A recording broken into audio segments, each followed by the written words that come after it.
part of the game, then the late game Karthus comes through. He's going to have that ultimate that's going to hit the entire team. Scrappy fights around Rift Herald, second, third Drake fights where Order can really hit big spikes. The Fiora response here for Broken Blade, definitely a really exciting one because it does give G2 opportunities to slow the game down in the later parts. The side laning he can put off is going to be so frustrating to deal with here. And getting into if he runs into the Karthus just can't compete. He doesn't have any tank stats really, so he can't really make an impact to help out. Whereas Jankos has so much agency in both top and mid lanes here with the Zoe and the Fiora. Let's see how this one is going to go. I think this is a very exciting matchup. Will we see an early upset? How good are G2 really? Can they prove it here in this first game? I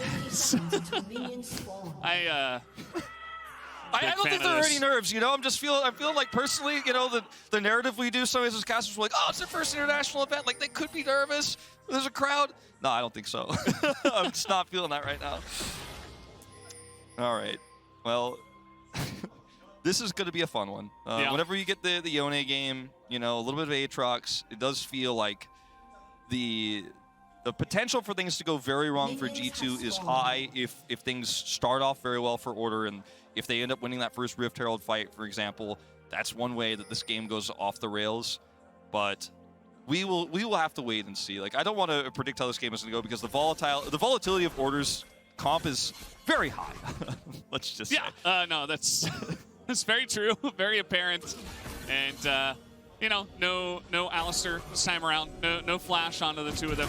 I think this bottom lane can be very relaxed and perhaps even a little bit sleepy. We'll have to wait and see if I think Flaggett and Targamas want to put on any pressure at all. Otherwise, maybe not. But guys, don't forget to grab your exclusive Scare Prize Prime Gaming emote so you can strut when you flash in and turn a fight.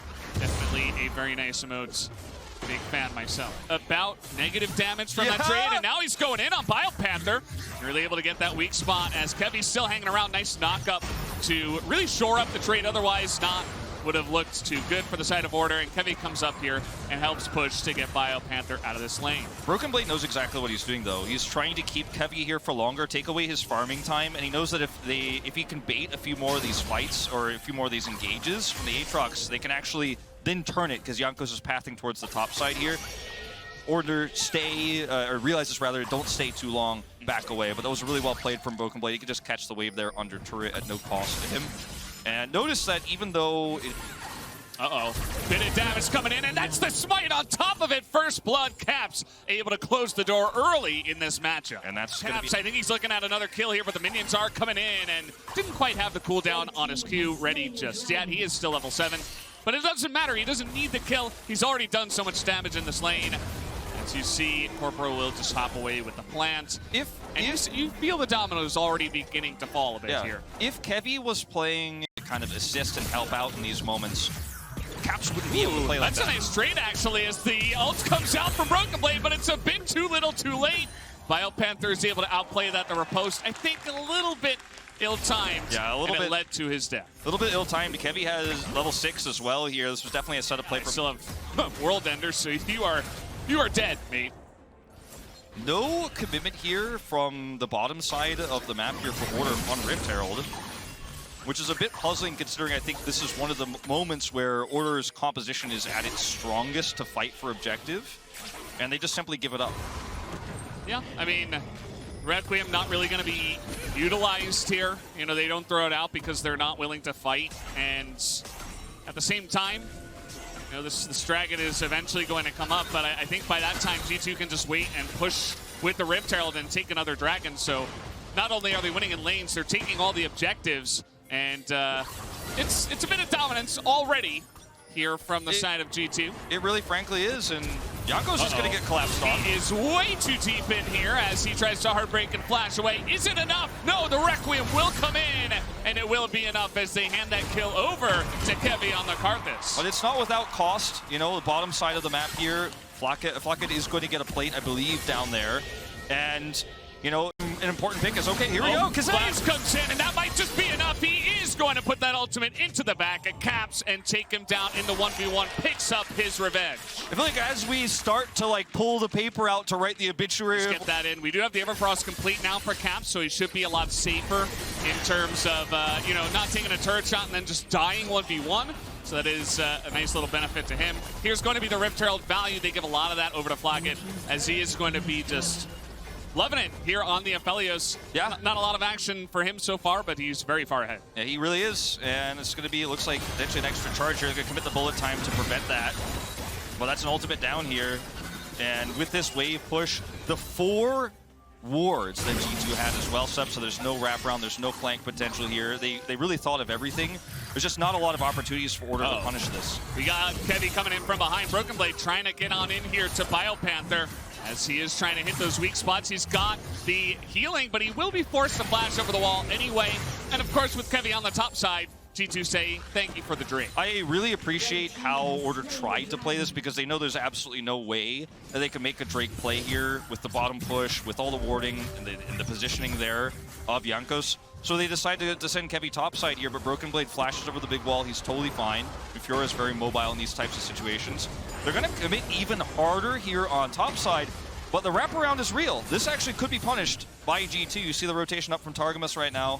And I think Order realized, okay, this is all we're going to get. A few plates do go down. Kind of trapped between a rock and a hard place here. And the 2,000 gold lead, I think, hold that up. Jankos there, he's going very, very deep. Has to heartbreak out of there. As you see, Order's trying to get in, but Corporal takes a big hit from the side of G2. As the Zoe hits him with the Battle Star. Now Caps is looking for a bit more. Wants to get that execution onto Kasei, and he will be able to pick that one up just in time for the second Rift Herald. G2 with a big team fight win. Yeah, it's massive here. A lot of extra gold going in their pockets. They had the choke point controlled. And like I said, Order want to be able to take these fights around the Aatrox, around the Yone ult, but they just cannot do so when they have no vision, no control over the map. These waves in these soul lanes are losing Order this game very rapidly.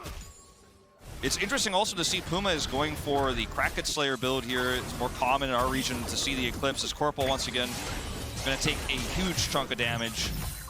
Broken Blade once again just has a turret to hide under, so he feels very confident. I don't know what Broken Blade said to Kevy, but like this is just not fair at this point. This is like the 3rd or 4th time he's come to gank this lane, but the ultimate is going to be procced here from Broken Blade. He's just surviving, just trying to delay as much time as possible. And yes, Order will pick up the kill. However, but at what cost? Yeah, I mean, Broken Blade is happy to try to escape down there. This time he dies, but the end result is the same because they drop a Rift Herald. So the cross map is better for G2. Yes, you did end up getting an extra wave to crash through, and BioPanther may actually be able to take that turret out. This is going to be another Rift Herald charge here. G2 are trading up in these exchanges. Look at how healthy this bottom turret is. It was not even touched, so it takes so long, and they could just escort this Herald further down, force a bigger reaction here from Order.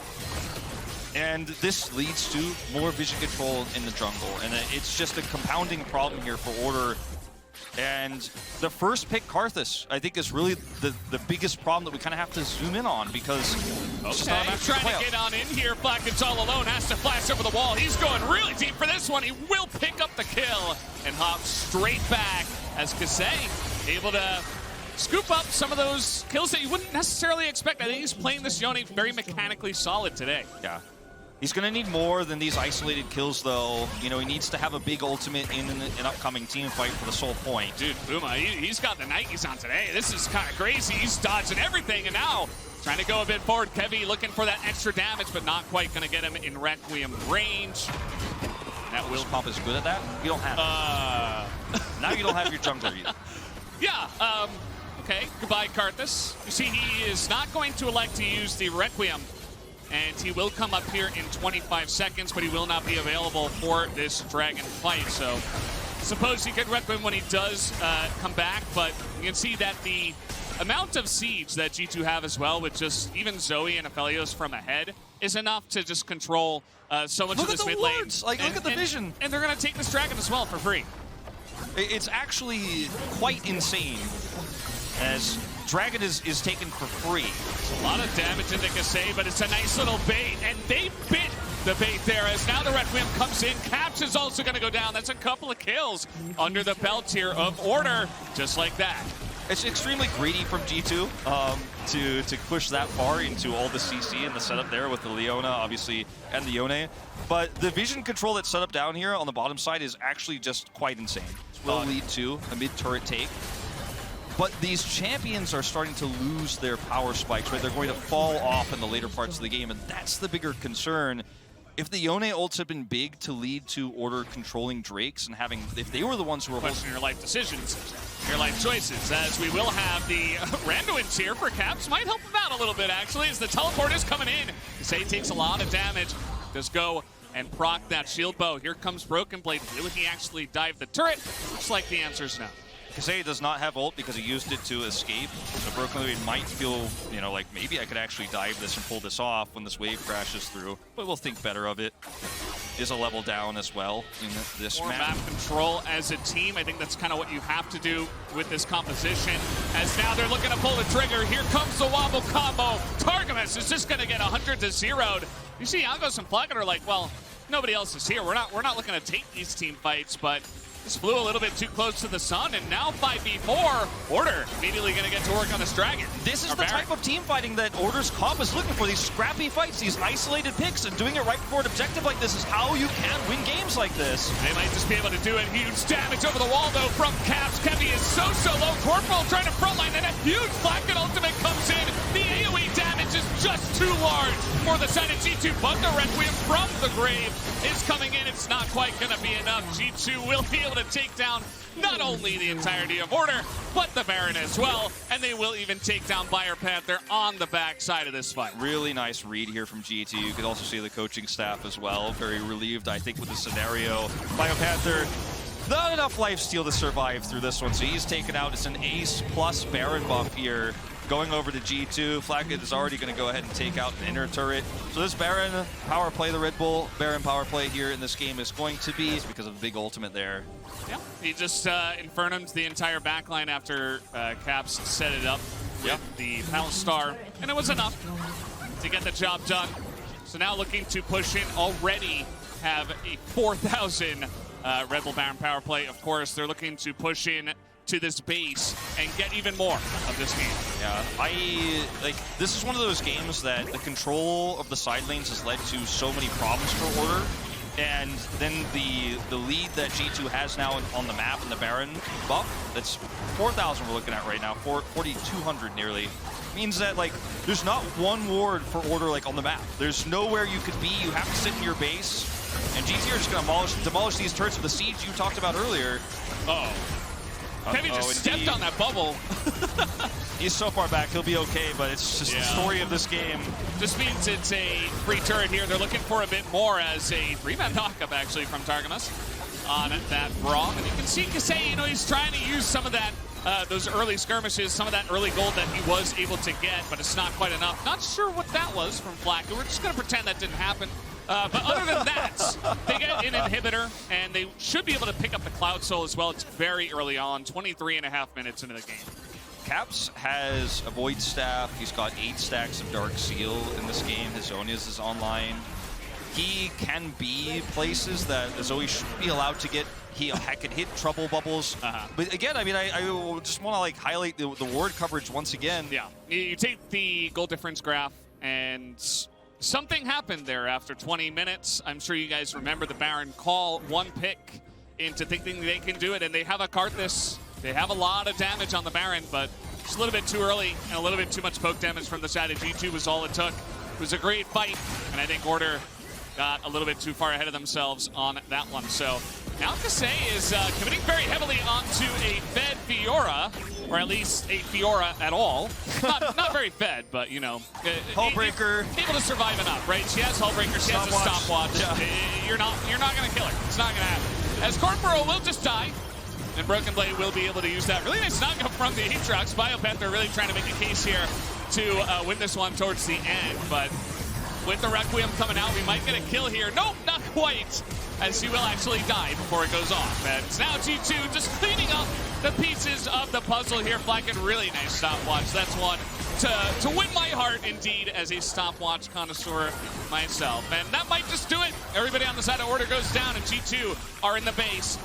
and looking to end this game. Yeah, they've got a set of super minions coming down to the bottom side as well. Cap's just looking for more kills as they wait for the minions. So it's all over but the Cryin, unfortunately. Is Corporal's going to look for a stun setup? Yeah. And it will not happen. He's trying to, you know, he's trying to do his best, but yeah, it's going to be the end of the game, guys. G2 with a strong showing here. Not the cleanest game, but they got it done in swift fashion. About a 27-minute game once again, as Caps with a